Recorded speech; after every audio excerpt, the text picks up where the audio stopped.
और महालक्ष्मी सेल्स आपके लिए तैयार है लेटेस्ट कंज्यूमर अप्लायंसेस के साथ। Branded air conditioners, best brands, best offers के साथ आपके लिए अवेलेबल है महालक्ष्मी सेल्स में। एयर कूलर्स जो आपके पूरे घर में ठंडी हवा से आपके दिन को और खुशनुमा बनाए। Single door refrigerator, double door refrigerators, inverter battery, deep freezers, विजी cooler, LED televisions, semi and fully automatic washing machines, water purifier, RO plus UV, आटा चक्की, water dispensers, water coolers, mini refrigerators, सभी appliances बेस्ट ब्रांड्स के best offers के साथ आपके लिए available है Mahalaxmi sales में। शास्त्रीनगर हॉस्पिटलमध्ये डॉक्टर आणि नर्सला मारहाण झाल्याच्या प्रकरणात अटक करण्यात आलेले सत्ताधारी शिवसेना नगरसेवक रमेश म्हात्रे यांना कल्याण न्यायालयाने 50,000 रुपयांच्या रोख मुचलक्यावर जामीन मंजूर केलाय।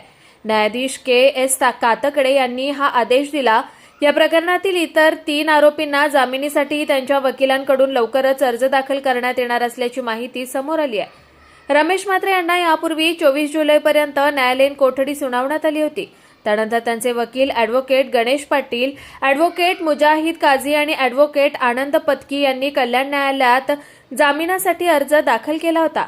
मात्र सोमवारी संध्याकाळी न्यायालयाची वेळ संपल्यानं सुनावणी मंगळवारी ठेवण्यात आली। मंगळवारी दुपारी झालेल्या सुनावणीत पोलिसांनी जामिनाला विरोध केला।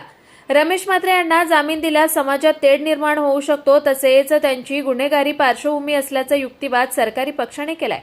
यावर बचाव पक्षाने प्रतिवाद करत म्हात्रे यांचं वय 73 असून ते आजारी आहेत, त्यांच्यावरील अनेक जुन्या प्रकरणात त्यांची निर्दोष मुक्तता झाली आहे। तसेच संबंधित घटनेच्या दिवशी त्यांना हॉस्पिटलमध्ये बोलवण्यात आलं होतं। ते कोणताही गुन्हा करण्याच्या उद्देशाने तिथे गेले नव्हते। घडलेली घटना ही दुर्दैवी असल्याचंही बचाव पक्षाने न्यायालयात नमूद केलंय। दोन्ही बाजूंचा युक्तिवाद ऐकल्यानंतर न्यायालयाने निर्णय राखून ठेवला। अखेर सायंकाळी सुमारे 5:45 वाजण्याच्या सुमारास न्यायालयाने रमेश म्हात्रे यांना 50,000 रुपयांच्या रोख मुचलक्यावर जामीन मंजूर केलाय। काल आम्ही मेहरबान कोर्टात बेल ॲप्लिकेशन मूव्ह केलं होतं, तर मेहरबान कोर्टाने त्याच्यावर आयो आणि APPचं से कॉल केलं होतं।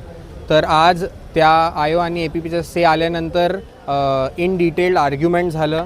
आर्ग्युमेंट झाल्यानंतर मेहरबान कोर्टाने रमेश म्हात्रे यांना बेल ग्रांट करण्यात आली आहे आणि बेलचे कंडिशन्स काय आहेत आणि ऑन व्हॉट टर्म्स, कुठल्या टर्म्सवर बेल दिली आहे ते आपल्याला नंतर कळेल। पण ॲट अ इन्स्टन्स आत्ता आपण एवढंच सांगू इच्छितो की त्यांना बेल ग्रांट करण्यात आली आहे। आम्ही इंडियन ज्युडिशरीवर आमचा विश्वास आहे आणि आम्ही त्यांचं जे ऑर्डर दिलं आहे ते मान्य करतो। थँक्यू। कुणाल म्हात्रे, स्वानंद मीडिया, कल्याण। ताज्या घडामोडींसाठी स्वानंद न्यूजला सबस्क्राईब करा आणि बेल आयकॉनवर क्लिक करा।